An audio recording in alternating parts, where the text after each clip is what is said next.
Hello दोस्तों, आपका स्वागत है स्कॉलर एलाइट में। जो लोग ये वीडियो पहली बार देख रहे हैं तो उनसे रिक्वेस्ट है कि आप हमारे चैनल को सब्सक्राइब कर लीजिए ताकि जो भी वीडियोस मैं अपलोड करूंगा आपको नोटिफिकेशन के माध्यम से पता चलता रहे। चलिए स्टार्ट करते हैं। आज मैं आपको इस वीडियो में पटवारी स्पेशल पंचायती राज व्यवस्था का पार्ट 4 बताने जा रहा हूं, जिसके अंतर्गत हम देखेंगे 73वां संविधान संशोधन और भी कुछ चीजें उससे रिलेटेड आज हम इस पार्ट में देखेंगे। तो चलिए स्टार्ट करते हैं आज का पार्ट। तो हमारे पास जो डेटा है कि 73वां संविधान संशोधन, जो कि मेनली पंचायती राज के लिए था, इसलिए आज हम उसको पढ़ रहे हैं इस वीडियो में। ठीक है, तो देखते हैं क्या बोला जा रहा है इसमें। 1988। और एक चीज और, मैंने पार्ट जो 3 था, पार्ट 3 में एक मैंने क्वेश्चन पूछा था सिंघवी समिति के बारे में कि कब बना था ये, तो उसका आंसर मैं बता देता हूं, 1986। ठीक है, 1986 में उसको बनाया गया था। अब यहाँ पर हम बात करते हैं 73वें संविधान संशोधन की। तो 73वां जो संविधान संशोधन है, तो इसके पहले कुछ कुछ चीजें हुई जो हमको देखना पड़ेगा। तो यहाँ से स्टार्ट है, देखिए 1988 में पी के थुंगन समिति। ठीक है, ये समिति आप याद रखिए क्योंकि ऐसे क्वेश्चन भी पूछे जा सकते हैं। मान लीजिए आपको 4 समिति के नाम दे देंगे, जैसे कि दे देंगे आपको बलवंत राय मेहता समिति, अशोक मेहता समिति, पी के थुंगन समिति, ठीक है, और एक और कोई अलग से समिति दे देंगे और पूछ लेंगे इनमें से कौन पंचायती राज से रिलेट नहीं करता या पंचायती राज से संबंधित नहीं है। इस टाइप से ये पूछ सकता है आप लोगों से, है ना। तो यहाँ पे अगर पूछेगा तो फिर ऐसा आंसर, इसलिए आपको पूरे समिति जो है पंचायती राज के मेनली आपको याद होने चाहिए। तो यहाँ पर क्या बोला जा रहा है कि 1988 में पी के थुंगन समिति का गठन पंचायती संस्थाओं पर विचार करने के लिए किया गया था। तो पंचायती संस्थाओं पर विचार करने के लिए 1988 में पी के थुंगन समिति को बनाया गया। इस समिति ने अपने प्रतिवेदन में कहा कि राज्य संस्थाओं को संविधान में स्थान दिया जाना चाहिए, राज्य संस्थाओं को संविधान में स्थान देना चाहिए, ऐसा उसने अपने प्रतिवेदन में कहा। इस समिति की सिफारिशों के आधार, ठीक है, के आधार पर पंचायती राज को संवैधानिक मान्यता प्रदान करने के लिए 1989 में 64वां संविधान संशोधन लोकसभा में पेश किया गया। यानी कि जो पी के थुंगन समिति थी जिसका गठन हुआ 1988 में, उन्होंने अपना जो प्रतिवेदन दिया या सलाह दी, बोला कि भाई राज्य संस्थाओं को संविधान में जो है स्थान मिलना चाहिए। तो इसकी सिफारिश, इसी सिफारिश के आधार पर सरकार ने क्या किया कि पंचायती राज को संवैधानिक मान्यता प्रदान करने के लिए 1989 यानी कि 1989 में 64वां संविधान संशोधन लोकसभा में पेश किया। तो एक क्वेश्चन यहां से एक और राइज होता है कि 64वां संविधान संशोधन जो था वो किस डेट को लोकसभा में पेश किया गया। तो 1989 को पेश किया गया। लेकिन इसमें क्या हुआ, जिसे लोकसभा के द्वारा पारित तो कर दिया गया, यानी कि लोकसभा ने बोला कि हाँ भाई ठीक है इसको पारित कर देते हैं, लेकिन राज्यसभा के द्वारा नामंजूर कर दिया गया। क्यों? देखिए, क्योंकि लोकसभा और राज्यसभा, अगर कोई बिल लोकसभा में आता है और वहां से पास हो जाता है और राज्यसभा में जाता है, अगर वहां से भी पास होगा और फिर राष्ट्रपति के पास जाएगा, उनके सिग्नेचर होंगे, तब वो कानून बनेगा या कोई भी जो भी विधेयक है वो पास कहलाएगा। लेकिन यहाँ पर क्या हुआ कि लोकसभा ने पास कर दिया लेकिन राज्यसभा के द्वारा पास नहीं किया गया, तो इसलिए ये यहाँ पर जो है इसको मंजूरी नहीं मिली और यह बिल जो है पास नहीं हो पाया। इसको जो भी था इसमें कि संवैधानिक मान्यता देना चाहिए, तो राज्यसभा ने मंजूर कर दिया। लेकिन अगर देखिए हर बिल के साथ नहीं होता, लेकिन अगर हम धन विधेयक आर्टिकल 110 की बात करें, धन विधेयक की अगर बात होगी तो धन विधेयक में अगर लोकसभा ने उसको पास कर दिया, किसको? धन विधेयक को, ठीक है, धन विधेयक को अगर लोकसभा ने पास कर दिया, उसके बाद राज्यसभा उसको पास करे या ना करे, वो 7 दिन के अंतर्गत उसको विचार करके वापस देना है और वो ऑटोमेटिक पास हो जाएगा। तो सिर्फ धन विधेयक में ऐसा नहीं होता, लेकिन बाकी कई जगहों पर राज्य सरकार का जो है, राज्यसभा का आपको मंजूरी जरूरी है। तो अब क्या हुआ, जब इन्होंने मना कर दिया तो इसके बाद जो है लोकसभा को भंग कर दिया गया।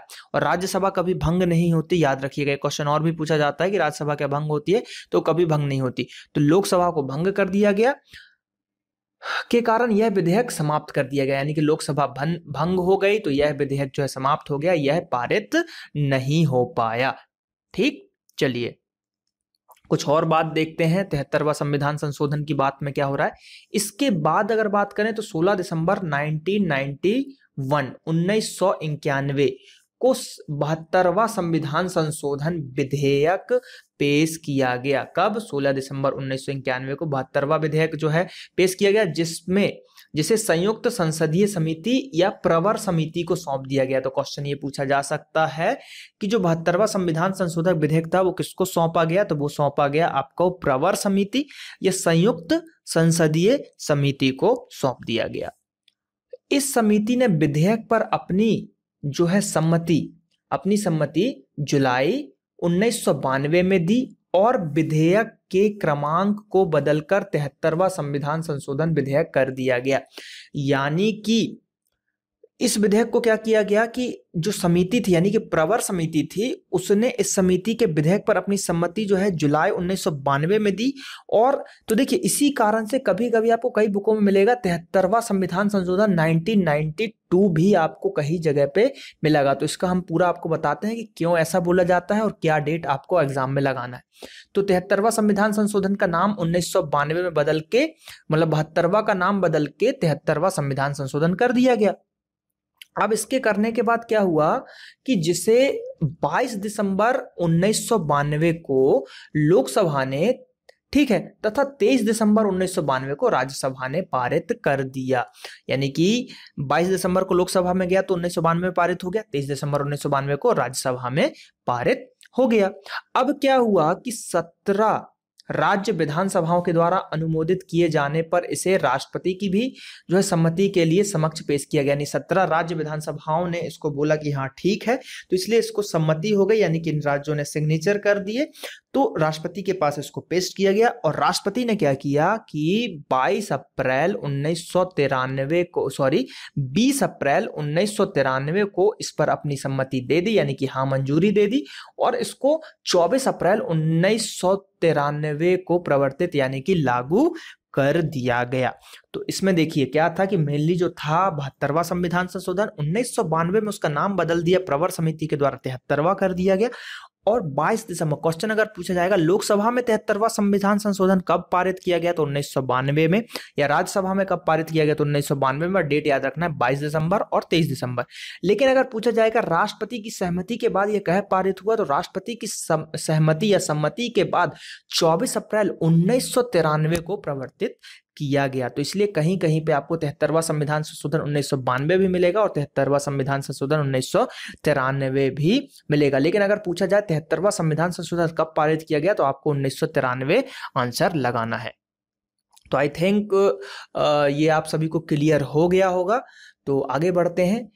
इसी संविधान संशोधन के तहत कुछ चीजें जोड़ी गई थी, तो देखते हैं क्या क्या हुआ था। तो सबसे पहले हम देखेंगे पंचायत व्यवस्था से संबंधित प्रावधान किए गए थे। तो पंचायत व्यवस्था से संबंधित प्रावधान में क्या क्या है देखते हैं। पंचायत व्यवस्था के संबंध में प्रावधान मतलब जो प्रावधान है, प्रावधान संविधान के भाग 9 में 16 अनुच्छेदों में शामिल किया गया था, है ना। वही जो 243 से जो है 243 का ओ तक या णा तक जो हम बोलते हैं, तो उसमें जो है इसको देखिए इसको याद करने का तरीका कैसे कि कितने अनुच्छेद हैं।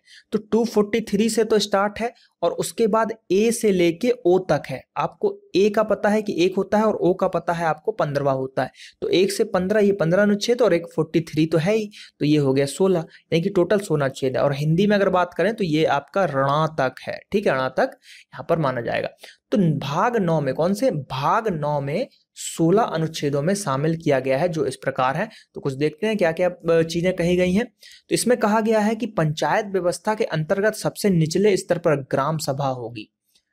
भाग 9 में यह बोला गया है कि पंचायत व्यवस्था के अंतर्गत सबसे जो निचला स्तर होगा उसको हम ग्राम सभा बोलेंगे, ठीक है। क्या बोलेंगे, ग्राम सभा बोलेंगे। और इसमें एक या एक से अधिक गांव शामिल किए जा सकते हैं, एक गांव या उससे अधिक गांव को भी उसमें शामिल किया जा सकता है। फिर क्या बोला जा रहा है कि ग्राम सभा की शक्तियों के संबंध में राज्य विधानमंडल द्वारा कानून बनाया जाएगा।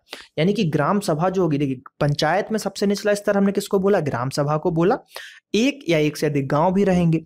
अब जो ग्राम सभा है, जो सबसे निचला स्तर है, अगर उसकी शक्ति की बात करें, उसके पावर की बात करें, तो उसके संबंध में कौन कानून बनाएगा? क्वेश्चन ये भी बन सकता है कि ग्राम सभा की शक्तियों के संबंध में कौन कानून बनाता है? तो उससे संबंधित जो कानून बनाएगा वो कौन बनाएगा? स्टेट बनाएगा, राज्य विधान मंडल। राज्य विधान मंडल के द्वारा जो है कानून बनाया जाएगा। तो ये आपको जो है कुछ याद रखना पड़ेगा। ये चीजें क्वेश्चन जब एग्जाम में आएगा तो वहां पे जब आप इस डिटेल पढ़े रहोगे तो याद आएगा कि भाई हमने पढ़ा कि सबसे निचला स्तर होता है ग्राम सभा। अब उसमें एक गांव या 2 गांव, उससे भी ज्यादा गांव हो सकते हैं, लेकिन ग्राम सभा की अगर शक्ति की बात आएगी तो वहां पे क्या करेंगे? तो ग्राम सभा की जब शक्ति की बात आएगी तो वहां पर राज्य विधानमंडल द्वारा जो भी कानून बनाया जाएगा उसी को वो फॉलो करेंगे। तो ग्राम सभा की शक्तियों का संबंध राज्य विधानमंडल कानून बना के देगा। ठीक, याद हो गया होगा आपको। दूसरे पॉइंट की तरफ बढ़ते हैं। तो सेकंड पॉइंट है हमारे पास कि जिन राज्यों की संख्या 20 लाख से कम होगी, ठीक है, जिन राज्यों की संख्या 20 लाख से कम होगी, ठीक है, 20 लाख से कम होगी, तो उनमें 2 स्तरीय पंचायत होगी। 2 स्तरीय किसने दिया था? अशोक मेहता ने। अशोक मेहता समिति ने 2 स्तरीय बताया था। तो जहां भी 20 लाख से कम होगा वहां पे हम 2 स्तरीय चलाएंगे, अर्थात जिला स्तर और गांव स्तर पर, ठीक है, का गठन किया जाएगा। यानी कि कोई भी स्टेट है, कोई भी राज्य है जहां की उसकी जनसंख्या अगर 20 लाख से कम है, यानी कि या तो 1 से लेके आपके 19,09,999 तक है, तो वहां पर हम किसको? 2 स्तरीय पंचायती राज व्यवस्था की का गठन करेंगे, जो कि होगा 2 स्तर, जैसे कि एक जिला स्तर और दूसरा गांव स्तर पे होगा। ठीक है, और 20 लाख से अधिक जनसंख्या, 20 लाख की जनसंख्या से अधिक वाले राज्यों पर त्रिस्तरीय पंचायती राज व्यवस्था, यानी कि बलवंत राय मेहता समिति ने त्रिस्तरीय बताया था। तो बलवंत राय मेहता समिति ने त्रिस्तरीय बताया था, तो इसमें क्या होगा? अर्थात गांव, मध्यवर्ती और जिला स्तर पर की जाएगी। यानी कि हमने वही बताया था, ग्राम पे होगा, खंड पे होगा और आपका जिला पे जिला परिषद होगा। तो यहां पर 3 में हम चरणों में क्या करेंगे? गांव करेंगे, मध्यवर्ती में भी करेंगे और जिला स्तर पर भी करेंगे। मध्यवर्ती में मेनली ब्लॉक, खंड आप इसको ले सकते हैं। तो आई होप ये समझ में आया होगा कि 20 लाख से जहां भी कम रहेगा 2 स्तरीय हम यूज करेंगे, जिला स्तर पे और गांव स्तर पे, और जहां पे भी 20 लाख से अधिक होगा जिस राज्य में, वहां पर हम त्रिस्तरीय करेंगे, यानी कि गांव स्तर पे करेंगे, मध्यवर्ती स्तर पे करेंगे और जिला स्तर पर करेंगे। ये ऐसा ऐसा बोला गया।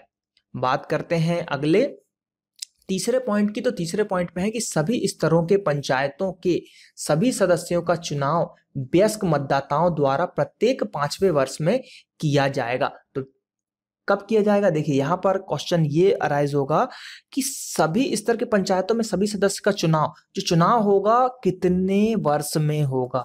तो जो चुनाव होगा यहाँ पर 5वें वर्ष में होगा। और वयस्क मतदाता बोला गया है, नहीं कि 18 साल से जो ऊपर के हैं उनके लिए ये बोला गया है। गांव स्तर पर, अब देखिए ये सभी स्तर पर था, अब लेकिन गांव स्तर पर क्या बोला? गांव स्तर पर पंचायत के अध्यक्ष का चुनाव प्रत्यक्षतः, ठीक है, यानी कि गांव स्तर की बात की जा रही है, तो वहां पर गांव स्तर में जो पंचायत होगा उसके अध्यक्ष का चुनाव जो होगा प्रत्यक्ष चुनाव होगा, तथा मध्यवर्ती एवं जिला स्तर के पंचायतों के अध्यक्ष का चुनाव अप्रत्यक्ष होगा। तो क्या बोला गया कि जो गांव होगा उसमें जो उसका अध्यक्ष बनेगा उसका जो है प्रत्यक्ष चुनाव होगा, और उसके बाद मध्यवर्ती और जिला। तो ये देखिए ये किसकी बात की जा रही है? यहाँ पर जो है 3 स्तरीय की बात की गई है, ये 2nd स्तरीय, 3rd स्तरीय। तो इसमें क्या बोला जा रहा है? मध्यवर्ती और जिला स्तर का जो है इसका जो है अप्रत्यक्ष होगा। ओके, चलिए याद हो गया होगा मैंने इसमें क्या बताया, एक बार रिपीट फिर से कर रहा हूं। गांव में जो भी पंचायत होगा उसके अध्यक्ष का चुनाव प्रत्यक्ष होगा, और बाकी जो भी है मध्यवर्ती हो, जिला स्तर हो, वहां पर अप्रत्यक्ष होगा। और चुनाव कब कब होगा? हर 5वें साल उसका चुनाव होगा। ठीक, चलिए चौथे को बात करते हैं। पंचायत के सभी स्तरों का मतलब क्या है कि 2 स्तरीय और 3 स्तरीय, ये उनकी सभी की बात की जा रही है। ठीक है, तो अब देखिए यहां पर जैसे कि 3 का बताया, 2 स्तरीय भी होता तो गांव स्तर था और जिला स्तर था, तो गांव स्तर पर प्रत्यक्ष होता और जिला स्तर पर अप्रत्यक्ष होता। ठीक है, चलिए पंचायत के सभी स्तरों पर अनुसूचित जाति तथा अनुसूचित जनजाति के सदस्यों के लिए उनके अनुपात में आरक्षण प्रदान किया जाएगा तथा महिलाओं के लिए 30% आरक्षण दिया जाएगा। पंचायत में सभी स्तरों पर अनुसूचित जाति तथा अनुसूचित जनजाति के सदस्यों के लिए उनके अनुपात में आरक्षण प्रदान किया जाएगा तथा महिलाओं के लिए 30% आरक्षण दिया जाएगा, ये बोला गया है। ठीक है, चलिए अगला। सभी स्तरों की पंचायतों का कार्यकाल 5 वर्ष होगा। सभी स्तर यानी 2 स्तरीय, 3 स्तरीय जो भी हो उसका 5 साल होगा, लेकिन इनका विघटन 5 वर्ष के पहले भी किया जा सकता है। याद रखिएगा, 5 वर्ष के पहले भी किया जा सकता है, परंतु विघटन की दशा में 6 मास के अंतर्गत चुनाव कराना आवश्यक होगा। देखिए, हमेशा ये चुनाव में आपने देखा होगा 6 माह का समय होता है, राष्ट्रपति का चुनाव 6 माह के बीच में करा लेना चाहिए ये सब। तो यहाँ भी वही चीज चलेगा कि अगर विघटन हो गया है किसी कारणवश तो 6 महीने के अंदर चुनाव करा के आपको नया अध्यक्ष दे देना है। तो 5 साल में ऐसे चुनाव होगा, ठीक है, और उसके पहले हम इसको विघटित भी कर सकते हैं। ठीक है, छठवां पॉइंट क्या बोल रहा है कि जो पंचायत है, पंचायत को कौन सी शक्तियां प्राप्त होगी, यानी कि पंचायत, जैसे कि पिछले में हमने पढ़ा था वहां पे ग्राम सभा की शक्तियां पढ़ा था, यहाँ पे हम देख रहे हैं पंचायत को कौन कौन सी शक्तियां प्राप्त होंगी, वह किन किन उत्तरदायियों का निर्वाह करेगी। इसकी सूची संविधान में 11वीं अनुसूची में दी गई है। तो क्वेश्चन बन जाएगा कि पंचायत की शक्तियां, ठीक है, पंचायत की शक्तियां का प्रावधान किस अनुसूची में है, तो 11वीं अनुसूची में है। पंचायत की शक्तियों के बारे में बोला गया है, 11वीं अनुसूची में बोला गया है। इस सूची में पंचायतों के कार्य निर्धारण के लिए 29 कार्य क्षेत्रों का चिन्हित किया गया है, वर्णन किया गया है, यानी कि 29 कार्य क्षेत्र बताए गए हैं ग्राम पंचायतों से रिलेटेड। तो हम उन 29 को देखते हैं क्या क्या है। देखिए, सिर्फ आपको याद पसंद रखना है कि 29 हैं, ये पूरे याद नहीं करने हैं। ठीक है, चलिए। पहला, कृषि, जिसके अंतर्गत कृषि विस्तार भी है। दूसरा, भूमि सुधार, मृदा संरक्षण, लघु सिंचाई, जल प्रबंध, जल आच्छादन विकास, पशुपालन, दुग्ध उद्योग, कुक्कुट पालन यानी कि आपका जो है पोएट्री फार्म से बात की जा रही है। मत्स्य उद्योग, मछली पालन से बात की जा रही है। सामाजिक वनोद्योग एवं फार्म वनोद्योग, लघु वन उत्पाद, लघु उद्योग जिसके अंतर्गत खाद्य ये सब चीजें भी आती हैं, खादी, ग्राम कुटीर उद्योग, ग्रामीण आवास, पेयजल, ईंधन और चारा, सड़कें, पुलिया, पुल, नौघाट, जल मार्ग, संचार, सभी चीजों का यहाँ पर बोल दिया गया है। ग्रामीण विद्युतीकरण, जिसके अंतर्गत विद्युत का वितरण भी होगा। गैर पारंपरिक ऊर्जा स्रोत, उसके बाद क्या बोला जा रहा है, गरीबी उपशमन कार्यक्रम, शिक्षा, जिसके अंतर्गत प्राथमिक माध्यमिक विद्यालय भी आएंगे, तकनीकी प्रशिक्षण, व्यावसायिक शिक्षा, प्रौढ़ अनौपचारिक शिक्षा, पुस्तकालय, सांस्कृतिक क्रियाकलाप, मेले, स्वास्थ्य और स्वच्छता, अस्पताल, प्राथमिक स्वास्थ्य केंद्र और औषधालय, परिवार कल्याण, महिला एवं बाल विकास, समाज कल्याण, कमजोर वर्गों का विशेष रूप से जिसमें SC ST यानी सूचित जनजाति और जनजातियां हैं, ठीक है, उनका कल्याण होना चाहिए। लोक वितरण प्रणाली, सामुदायिक अस्थियों का अनुरक्षण।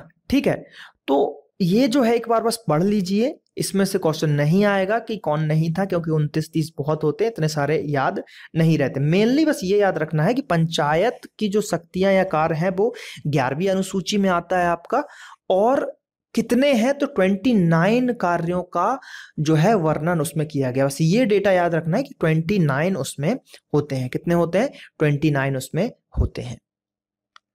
अब यहां पे क्या बोला जा रहा है कि राज्य विधानमंडल कानून बनाकर पंचायतों को उपयुक्त स्थानीय कर लगाने, राज्य विधानमंडल, ठीक है, राज्य विधानमंडल जो कि ग्राम सभा का कानून बना रहा था शक्तियों का, तो राज्य विधानमंडल कानून बनाकर पंचायतों को उपयुक्त स्थानीय कर लगाने, उन्हें वसूल करने तथा उनसे प्राप्त धन को व्यय करने का अधिकार प्राप्त करता है, प्रदान करता है। तो वही मैंने बताया ना, पंचायतों के लिए शक्तियों का निर्धारण कौन कर रहा था? राज्य विधानमंडल। तो वही ये शक्तियां ही है उसकी कि भाई आप कर वसूलो, टैक्स वसूलो, और उससे जो धन मिल रहा है उसका आप उपयोग भी कर सकते हो, उसको खर्च भी कर सकते हो। 8वां पॉइंट इसका क्या बोला जाए, ये देखिए 29 के बाद 7-8 कैसे आ गया, इस पे कंफ्यूज में। 6वें पॉइंट पे हमने पढ़ा था कि उसमें 11वें अनुसूची में 29 है, तो उसको हमने डिस्क्राइब किया 6वें के बाद, अभी इसका 7वां पॉइंट है। और यहाँ पे अब हम 8वें पॉइंट की तरफ बढ़ते हैं। पंचायतों की वित्तीय अवस्था के संबंध में जांच करने के लिए प्रति 5वें वर्ष वित्तीय आयोग का गठन किया जाएगा। पंचायतों की वित्तीय अवस्था, ठीक है, जो फाइनेंशियल है, उसके लिए हर 5वें साल एक और वित्त आयोग आएगा, ठीक है। और वित्त आयोग जो आएगा उसका गठन कौन करेगा? Most IMP question. वित्त आयोग का गठन पंचायत के लिए कौन करेगा? राज्यपाल अपनी रिपोर्ट देगा, उससे रिलेटेड राज्यपाल अपनी रिपोर्ट देगा और राज्यपाल ही उसका गठन करेगा। ये क्वेश्चन इंपॉर्टेंट है। आई थिंक ये पुराने 2008-2012 के उसमें पूछा भी गया था, तो इसको आपको बिल्कुल दिमाग में बैठा लेना है और याद कर लेना है कि वित्त आयोग का गठन पंचायती राज में कौन करता है, या पंचायती वित्त आयोग का गठन कौन करता है? तो राज्यपाल के द्वारा किया जाता है। आई होप ये चीजें याद हो गई होंगी आपको। तो यहाँ पर ये वीडियो यहीं पे समाप्त होता है आपका। अब आप लोगों को क्या करना है दोस्तों, कि जो हमारा फेसबुक पेज है उसको भी लाइक कीजिए, आपको सामने दिख रहा होगा www.facebook.com/scholaralite, और नीचे ये ग्रीन में आपको दिख रहा होगा www.scholaralite.co.in, जो कि हम लोगों की वेबसाइट है, आपकी वेबसाइट है। आप इस पे जा वीडियोस वगैरह देख सकते हैं। कई चीजें इसमें अभी अपडेट हो रही हैं क्योंकि साइट बनाई जा रही है, ठीक है। तो ये साइट जब पूरी तरीके से बन जाएगी तो इसमें आपको बहुत सारे फीचर्स मिलेंगे, जैसे कि test series, online test series हो गया, आप पढ़ सकते हैं उस पर डेटा, आपको पढ़ाई के लिए डेटा मिल जाएगा, डाउनलोडिंग के लिए पीडीएफ्स वगैरह मिल जाएंगी, लेकिन ये अभी नहीं मिल पाएंगी। अभी इस पे टाइम है, इस पे वर्क चालू है, हमारी साइट बन रही है। अभी फिलहाल इस पे आप जाके वीडियोस देख सकते हैं सेक्शन वाइज, ठीक है। इन सब चीजों को आप देख सकते हैं। तो आप जाइए वेबसाइट को विजिट कीजिए और धीरे धीरे ये वेबसाइट आपको पूरी तरीके से जब बन जाएगी तो मैं इसको भी एक वीडियो बना के बता दूंगा, लॉन्चिंग कर दूंगा कि क्या क्या फीचर्स आप यूज कर सकते हो। तो चैनल को सब्सक्राइब करिए और आई होप पंचायती राज आपको समझ में आ रहा होगा। और हम मिलते हैं इसके पार्ट जो है, अगला पार्ट होगा, यानी कि 5वां पार्ट होगा, उसमें हम मिलेंगे। चलिए मिलते हैं अगले पार्ट में। धन्यवाद।